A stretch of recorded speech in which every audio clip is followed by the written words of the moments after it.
لە سنووری پارێزگای سلێمانی و شار و شارۆچکەکان و دەوروبەری سنووری پارێزگای سلێمانی کە بەم شێوەیە خوارەوەیە. یەکەم تیرۆر، کۆی دەستگیرکراوان بە تۆمەتی داعش بوون بە پێی مادەی 2.4 تیرۆر بریتی بوون لە 331 داعش کە 280 نێر و 50یان مێبوون. لە کۆی هەمویان 285 دەستگیرکراویان عەرەب و 46 کورد بوون. لە نێویاندا 36 داعشیان دراونەتەوە بە دەستگا ئەمنیەکانی حکوومەتی عێراق. دووهەم مادەوەشبەرەکان،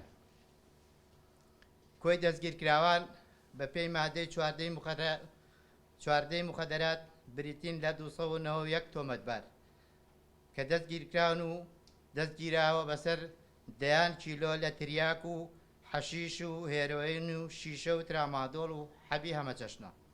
سێەم ئەنجامدانی تاوان، کۆی دەستگیرکراوان بە تۆمەتەکانی کوشتن و دزی و ساختەکاری و شوێنەوار و ڕفاندن و بازرگانیکردن بە جەستەی مرۆڤ و قاچاقچێتی مرۆڤ و سیقڕیکردن و بەزاندنی سنوور بریتین لە 2027 تۆمەتبار لە هەردوو ڕەگەز. بڕی ئەو مەوادانەی کە دەستیان بەسەردا گیراوە لەگەڵ سەرپێچیەکان کە لەلایەن بەڕێوەبەرایەتیمان و لیژنە بەشەکانی قایمقامەتی سلێمانی ئەنجام دراون بریتین لە کردنی 5379 پسوڵەی سەرپێچی و داخستنی 343 دوکان و شوێنی تر.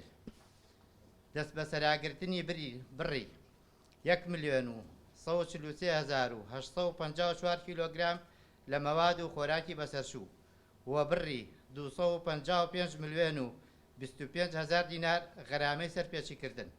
شەشەم دەستگرتن بەسەر دەرمانی پزیشکی و کشتتوکاڵی، کۆی ئەو مەوادانەی کە دەستیان بەسەردا گیراوە لە جۆری دەرمانی پزیشکی و دەرمانی کشتتوکاڵی کە ماوەیان بەسەر چووە بریتین لە 778 کارتۆن دەرمانی پزیشکی، 73 تەن و 554 کارتۆن دەرمانی کشتتوکاڵی.